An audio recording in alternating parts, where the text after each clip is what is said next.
Hello वांगशन family, आप सभी का स्वागत है गाइस। उम्मीद है आप सभी लोग ठीक होंगे। तो आज मैं इस फैन फिक्शन का नेक्स्ट और लास्ट पार्ट लेके आई हूँ, तो इसकी एक्सप्लेनेशन स्टार्ट करते हैं।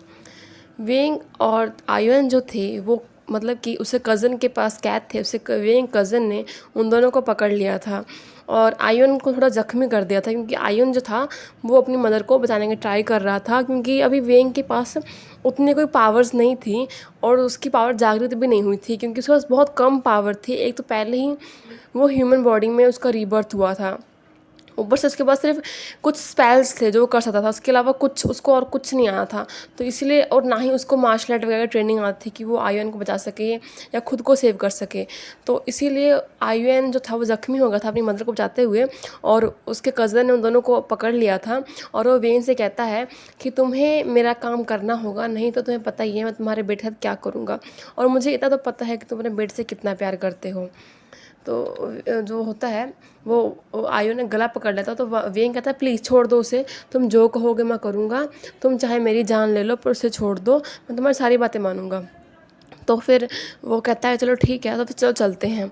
इधर जो आयन जो होता है वो मतलब कि अपने आँखों क्लोज करता है और अपनी माइंड सेट को जो वांगजी का माइंड सेट है तो कनेक्ट करता है। इधर वांगजी जो होता है अपने कमरे में लेटा हुआ था, सो रहा था, फिर तभी उसको मतलब कि अपने माइंड में आयन की आवाज़ सुनाई देती है जो उसको मैसेज दे रहा था कि फादर, मदर और मैं डेंजर में हैं, अब जल्दी आइए, अब जल्दी आइए, जल्दी आइए। और उनको बता रहा था। जैसे ही वांगजी को मैसेज मिलता है वो तुरंत अपनी आँखें खोलता है और उसकी आंखें बिल्कुल लाल हो गई होती है गुस्से से।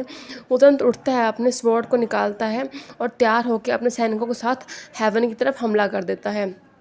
इधर जो उसका कज़न होता है वेंग का, वो आयुन और वेंग को लेके जाता है अपने सीक्रेट डोर की तरफ। वो जो उसके रूम में था, उसने अपने रूम में बना रखा था, वो उस रूम पे अपनी थंब को लगाता है, इससे कारण वो रूम खुल जाता है।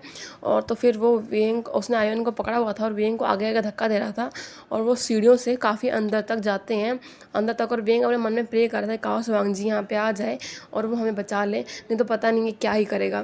क्योंकि वेंग को तो पता था कि एक बार अगर इसको इसको जो काम चाहिए इसका निकल गया तो ये हम दोनों को मार देंगे, किसने खुद बोल रखा है। तो वो ये सोचा था कि वो कैसे ना कैसे टाइम ले, इसके कारण जो वांगजी को उनका पता लगे और वो यहाँ आ सके। तो विंग जान कर थोड़ा लेट डिले कर रहा होता है, वो कभी चलने में वो कर रहा था, कभी कैसे। तो उसका कज़न उसका पीछे से गला पकड़ लेता है, कहता तुम क्या कर रहे हो। तो विंग कहता है कि मैं चल रहा हूँ, मेरे पैर में चोट लगी है, मुझसे नहीं चला जा रहा। तो कहता क्या तुम्हें मैं उठा लूँ। तो वो कहता नहीं नहीं नहीं, बिल्कुल ठीक हूँ, बिल्कुल ठीक हूँ, चलो चलते हैं। फिर वो ऐसे ही कह के वो जा रहे होते हैं नीचे, और काफ़ी अंदर तक पहुँच जाते हैं। वो अंदर मतलब कि एक डोर सा होता है, और उस डोर को क्रॉस करने के बाद वहाँ एक बैरियर सा आता है जो कि थोड़ा इनविजिबल सा होता है।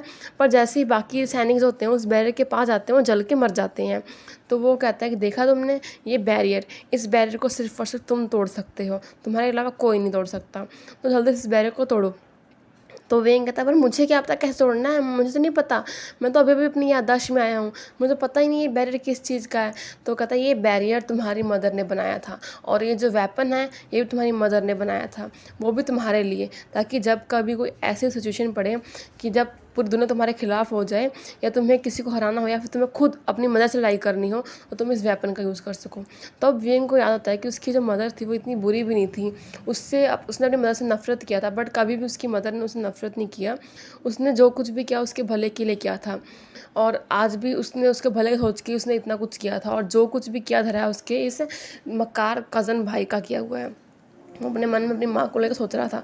तो उसका भाई कहता है कि अब बस करो, अब इतना शौक मत मनाओ, उस टाइम में तुमने मदर की कदर नहीं की थी, और उस टाइम उनकी गलती भी नहीं थी, वो तो मेरी बातों में आ गई थी, तो चलो इसे खोलो। तो वेंग कैसे खोलता, कैसे खोलूँ। तो वो कहता तुम्हें यही बताता हूँ, वो धक्का मारता है। तो आयुन कहता मदर, बट वेंग को कुछ होता नहीं है, वो उस बैरियर के आराम से आर पार चला जाता है। तो कहता देखा तुम जा सकते हो, अब जल्दी से इस बैरियर को हटाओ। तो वेंग कहता है कैसे हटाऊँ, कैसे हटाऊँ। कि तभी जो वेंग होता है वहाँ पे मतलब कि अपना हाथ ऐसे घुमाता है तो उसके हाथ थोड़ी स्पेल सी निकलती है, और जिसके कारण जो बैरियर होता है वो तुरंत वहाँ पे हट जाता है, और बाकी सब लोग वहाँ पे एंटर हो जाते हैं।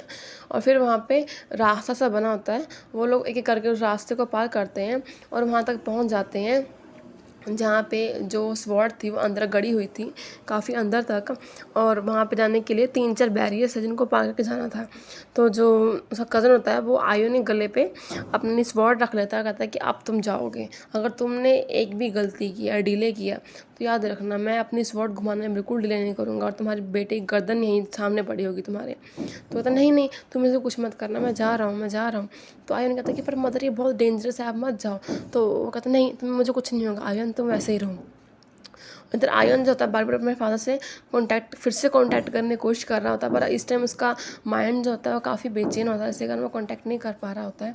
और इधर जो वांगजी जो होता है वो पहुंच चुका होता है हेवन में, और उसकी जो लड़ाई हो रही होती है हेवन में जितने भी ऑफिशियल्स थे, जो बच्चे बच्चे गॉड्स वगैरह थे, उनसे लड़ाई हो रही होती है।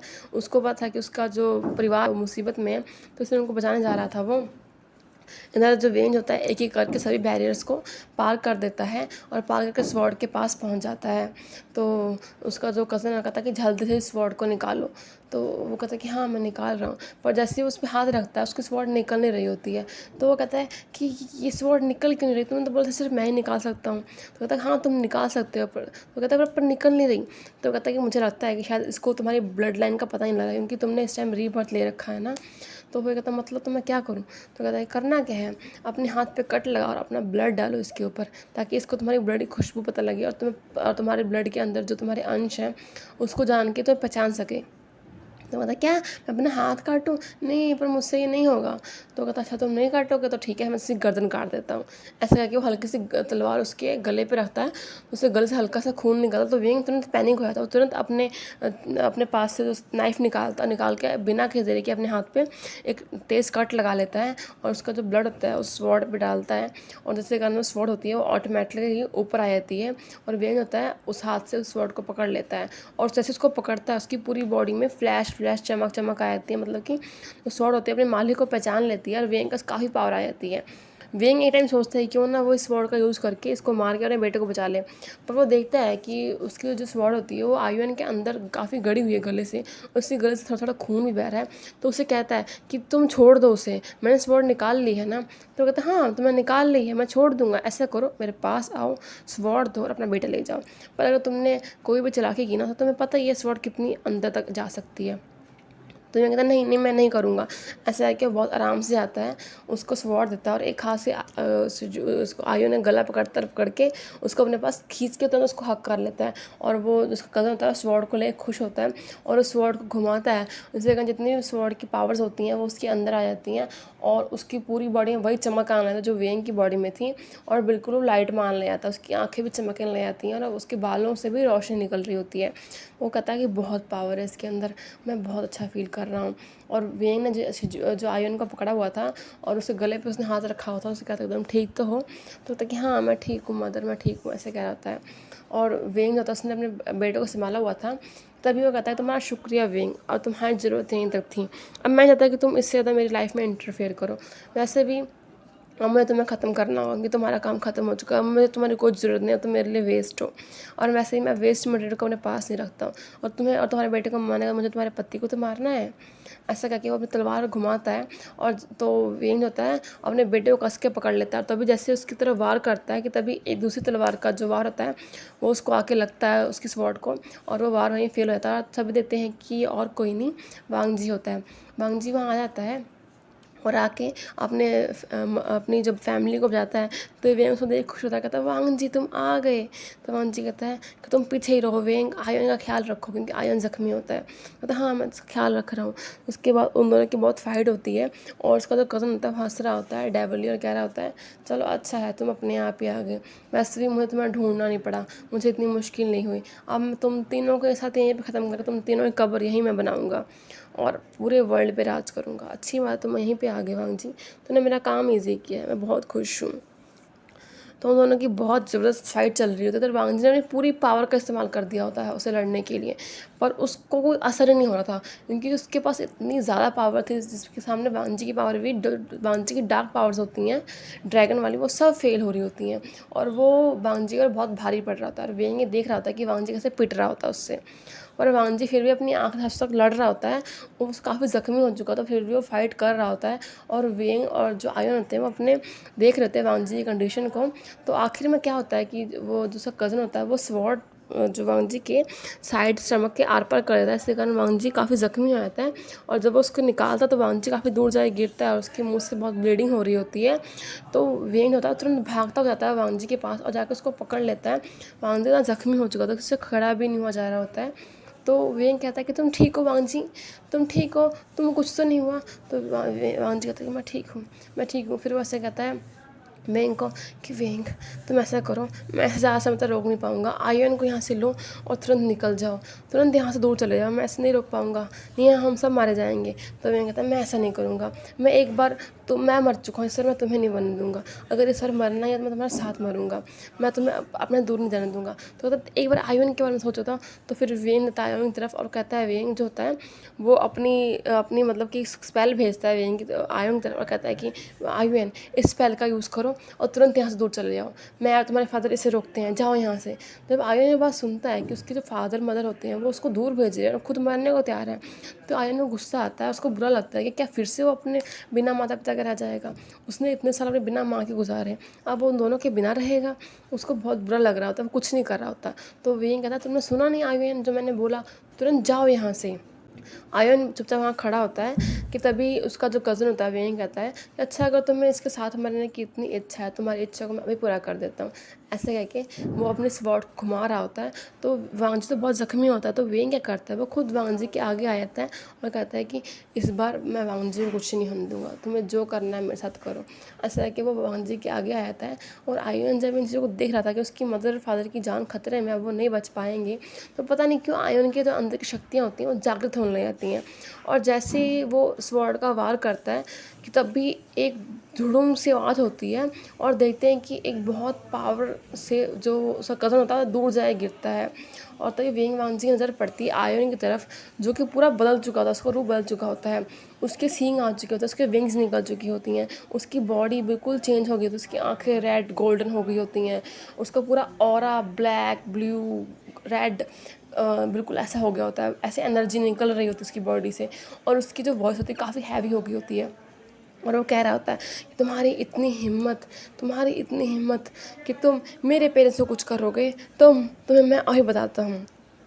वो अपनी पूरी पावर साथ उड़ता है और उसकी तरफ लड़ाई शुरू कर देता है, उन लोगों की लड़ाई होती है। और आयुन जो था इतनी शक्तिफुल, इतने शक्ति का यूज़ करता है, इतना पावर हो गया होता है उसके पास कि वो मतलब अपने हैंड का यूज़ करके उस जगह को पूरा ब्लास्ट कर देता है और वो लोग मतलब कि पूरा ऊपर आ जाते हैं।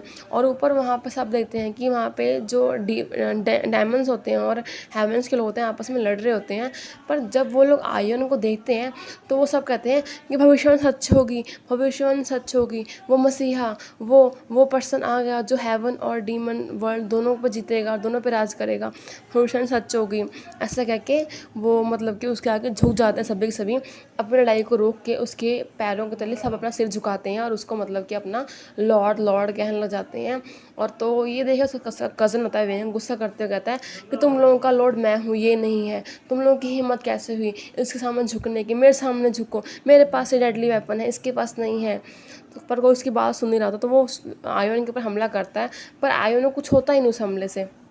आयुन क्या करता है उसके स्वॉर्ड को पकड़ता है और पकड़ के उस स्वॉर्ड को दो टुकड़े कर देता है वहीं पे और उसको फेंक देता है। और वो क्या करता है उसका गला पकड़ के उसके गले को मरोड़ के वहीं पे तोड़ देता है और तुरंत उसके कज़न की वहीं मौत हो जाती है और वो उसकी बॉडी को बहुत दूर घुमा के फेंकता है।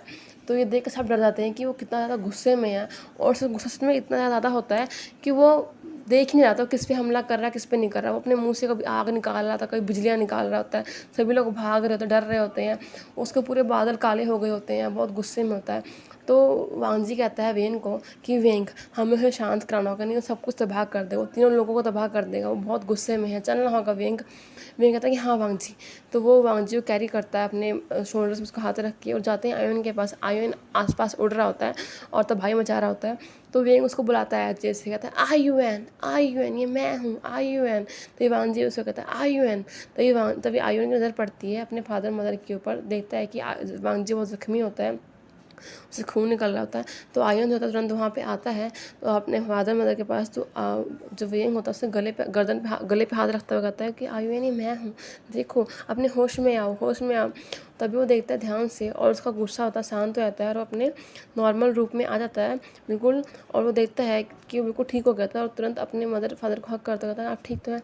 और फिर वो देखता है कि वांग जी की कंडीशन बहुत ख़राब है, तो वो अपना एक हाथ जो होता है वो वांग जी के वहाँ रखता है और इसके कारण तुरंत वो जो वाउंड होता है वो हील हो जाता है। तो वांग जी उससे पूछता है कि तुम्हारे पास मेरी तरह हीलिंग की पावर्स भी हैं? तो आयन कहता है कि हाँ मुझे नहीं पता पर मेरे पास है, क्योंकि मैंने अपने खुद के बाउंड्स अभी हील किए थे। तो यही कहता है मुझे नहीं पता था वांग जी हमारा बेटा इतना ज़्यादा पावरफुल है कि उसने सब कुछ तबाह कर दिया। आयुन मुझे तुम्हें पे बहुत खुशी हो रही है तुम ऐसे देख के। तो आयुन कहता है कि ये शक्तियाँ मुझे आप दोनों से ही मिली हैं, आप ही लोग मेरे सब कुछ हो, आप ही लोग मेरी फैमिली हो, अगर आज आप लोगों को पूछा तो मैं जी नहीं पाता। तो ऐसा कह के वो दोनों को हक करता है। तो वियंग जो होता है उसके फड़ पे किस करता कहता तुम मेरे बहुत प्यारे बच्चे हो, तुम कब इतने बड़े हो गए मुझे पता ही नहीं लगा। और वहाँ पे सभी लोग आके झुकते हैं उन तीनों के आगे और आयुन का अपना लॉर्ड मान लेते हैं। तो वियंग खुश होता है। उसके बाद वो लोग अंदर जाते हैं हेवन में, थोड़ा आराम करते हैं वियंग वांग जी आयुन। और अब उन लोगों को जाने का टाइम हो रहा था। तो वियंग क्या कहता है जाने से पहले, वो कहता है आयुन को कि आयुन मेरी बात सुनो, मैंने एक फ़ैसला लिया है। तो आयन कहता है जी मदर बोलिए। तो कहता है कि मैं चाहता हूँ कि तुम हेवन के जो है यहाँ के हेवन के लॉर्ड बन जाओ और तुम हेवन पे रूल करो। तो आयन कहता है कि पर नहीं, ये तो आपकी गद्दी है, इस पर तो आपका हक है, ये आपका है, आपकी मदर के बाद ये चीज़ आपकी है, आप मुझे क्यों दे रहे हैं? तो वेंग कहता है मैं तुम्हें इसलिए दे रहा हूँ क्योंकि तुम मेरे बेटे हो, मेरे बाद तुम्हारा होगा। तो आयन कहता है बट अभी तो आप हो ना, तो आप मुझे अभी क्यों दे रहे हो? तो वेंग कहता है मेरी बात सुनो आयुन, मैं ऐसे काबिल नहीं हूँ, मेरे पास कोई शक्तियाँ नहीं है, अगर कभी कोई मुसीबत है तो मैं ऐसे प्रोटेक्ट नहीं कर सकता हूँ। पर तुम भविष्यवाणी हो जो सच हुई है और तुम ही इसके असली हकदार हो। लोगों ने हमेशा तुम्हें इस गद्दी दूर रखने की कोशिश की है, पर इस गद्दी ने हमेशा तुम्हें बुलाया है और तुम इस गद्दी में बैठने के लायक हो, मैं नहीं। तो एरन कहता है बट मैं आप दोनों के साथ खुशी से एक नॉर्मल लाइफ जीना चाहता हूँ। तो वेन कहता तुम नॉर्मल लाइफ ही जी रहे हो, हम तीनों साथ में हैं, तुमने क्या सोच लिया कि हम लोग अलग हैं? तुम हेवन में हो, हम तुम्हारे साथ ही हैं, तुम कभी भी आ सकते हो, पर मैं चाहता तुम यहाँ रूल करो, इसको एक अच्छी जगह बनाओ, जो यहाँ पे जो जितने भी गलत चीज़ें हुई हैं तुम सबको सुधारो, तुम धरती पे रूल करो, तुम यहाँ रूल करो, तुम डिमन वर्ल्ड पे रूल करो, तीनों दुनिया तुम्हारी है, तुम तीनों दुनिया के किंग हो। तो वो कहता है कि नहीं, डीमन वर्ल्ड पे फादर अभी रूल कर रहे हैं। तो वांग जी वहाँ कहता है बट वो भी तुम्हारा ही है, मुझे खुशी होगी कि तुम वहाँ पे रूल करोगे। तो वो कहता है नहीं फादर आप वहाँ करिए, मदर ने मुझे यहाँ दिया, मैं यहाँ पे करूँगा। तो कहता है कि तुम ना आयुन आयुन होता है अपने फादर को हक करते कहता है कि मैं आपके पास आता रहूँगा। तो कहता है हाँ बिल्कुल, तुम्हें किसने मना किया है, तुम क्या आओगे, मैं तो रोज़ शाम को आऊँगा, हम साथ में डिनर करेंगे। तो आयन होता स्माइल करता है। तो इसके बाद वो दोनों चले जाते हैं। आयन होता है अपनी गद्दी पे बैठ जाता है और तुरंत हुक्म देता है सभी को सब कुछ सही करने का, और जो हेवन में जितनी भी तबाही होती थी उसको सही करने का, और अर्थ पे जितनी प्रॉब्लम्स हुई थी उनके बारे में लिस्ट मंगवाता है और वो अपना काम शुरू कर देता है। वेंग और वांग जी डीमन वर्ल्ड में आते हैं और वो देखते हैं कि डीमन वर्ल्ड में मतलब कि सब कंडीशन को देखते हैं और उसके बाद वो लोग कहते हैं कि कब तक हम यहाँ पे रहेंगे। तो वांग जी कहता है कि तुम यहाँ रहना चाहते वेंग? तो वेंग कहता है कि हाँ वांग जी ठीक है, बट मुझे अर्थ ज़्यादा अच्छा लगता है, वहाँ मेरी फैमिली है। तो इस पर वांग जी स्माइल करता है और क्या करता है वो जाके वेंग को पकड़ता उसे कान में कहता है कि अच्छा ऐसी बात है। तो उसको रूम में ले आता है, कहता है कि ऐसा करते हैं हम एक और बेबी करते हैं और उसके बाद ये डीमन वर्ल्ड उसको दे देंगे और हम दोनों फ्री हो जाएंगे, तो चलो करते हैं। तो वेंग कहता है वांग जी कैसी बातें कर रहे हो तुम ठीक तो हो, तुम थकते ही नहीं हो कभी? तो वो कहता है नहीं मैं नहीं थकता, तुम्हें देख कभी नहीं थकता वेंग, तुम्हें देख के तो एनर्जी आ जाती है। ऐसा करके वो वांग जी को वेंग को बिस्तर पटक देता है और ख़ुद उसके ऊपर आ जाता है और उन लोग वहाँ पे मतलब कि इंटीमेट होने लग जाते हैं, प्यार मोहब्बत करते हैं आपस में। और उसके बाद ऐसी समय बीत जाता है और हम देखते हैं कि उन दोनों के घर एक और मतलब कि बेबी बॉय ने बर्थ लिया जिसका नाम उन्होंने शिजुई रखा था और वो भी धीरे धीरे बड़ा हो रहा होता है। और इधर जो वेंग होता है वो अपने अर्थ पे जाता है अपनी फादर मदर से मिलने उनके पास, अडॉप्टिव फादर मदर के पास, और उनको सब कुछ सच्चाई बताता है। तो वो लोग भी खुश होते हैं और रिश्ते को एक्सेप्ट कर लेते हैं। और जो आयुन था वो भी आता जाता था और वो लोग भी आया जाया करते थे उसके पास। आयुन जो था और मैं छोटे भाई हिजुई के साथ खेला करता था और हिजुई उसके हाथ बिल्कुल वो उसको अपना पेरेंट्स समझता था हिजुई आयुन को, और बहुत प्यार से रहते थे और वेंग वांगजी बहुत खुश थे। अब हिजुई जो होता है वो 12 साल का हो जाता है तो वो भी बहुत पावरफुल होता है। तो वांगजी क्या करता है जो अपना डीमन बड़ा होता है वो हिजुई को दे देता है और उसको वहाँ का रूलर बना देता है। हिजुई मना तो बहुत करता है बट वो वांगजी मानता नहीं है, वो दे देता है, वो बिल्कुल फ्री हो जाता है। और वो जाने से पहले आयुन को भी बुलाता है वहाँ पे और उससे कहता है कि तुम हिजुई का ध्यान रखना और तुम दोनों आपस में मिलजुल के रहना और इस दुनिया पे हमें शांति बनाए रखना। तो दोनों हाँ करते हैं और उसके बाद वो पूछता है कि आप दोनों कहाँ जा रहे हैं। तो कहता है कि हम दोनों अर्थ पे जा रहे हैं, हम अब एक बिल्कुल पीसफुल लाइफ चाहते हैं। मैं और तुम्हारी मदर चाहते हैं कि हम दोनों माउंटेन्स पे रहें और अपनी एक नॉर्मल लाइफ जिताएं जहाँ पे कोई मार कुछ भी पावर की लड़ाई झगड़ा कुछ ना हो। तो वो कहता है कि आप हमें छोड़ देंगे। तो वांग जी कहता है तुम पागल हो क्या, तुम लोगों को मैं क्यों बता रहा हूँ, हम वहाँ पे छोटा सा घर बनाएंगे, तुम लोगों के पास ढेर सारी जिम्मेवारी हैं, पर जब भी तुम लोग फ्री हो तुम दोनों वहाँ पे आ सकते हो हमारे पास रहने के लिए। तो कहता है आपने ठीक कहा फादर। ऐसे करके वो लोग दूसरे को हक करते हैं और वेंग वांगजी जो होते हैं अर्थ पे आ जाते हैं और वो दोनों जो होते हैं अपना अपना काम संभाल लेते हैं और वेंग वांगजी छोटा सा घर बनाते हैं और वहाँ पे बहुत प्यार मोहब्बत से रहने लग जाते हैं। वो दोनों बहुत हैप्पीली रहा करते थे और वांगजी था वो हमेशा वेंग से एक बात कहा करता था कि क्या और बेबीज़ करें। तो वांगजी वेंग कहता था तुम्हारा दिमाग ख़राब हो गया है, तुम्हें माइंड में हर टाइम बस बेबीज़ चलते रहते हैं, तुम्हें और कितने बच्चे चाहिए, बस मुझे और कुछ नहीं चाहिए, बस मेरे 2 बच्चे हैं वो बहुत है और मैं उनसे तो बहुत खुश हूँ। तो वांगजी कहता पर मैं तो मेरे बारे में सोचो ना।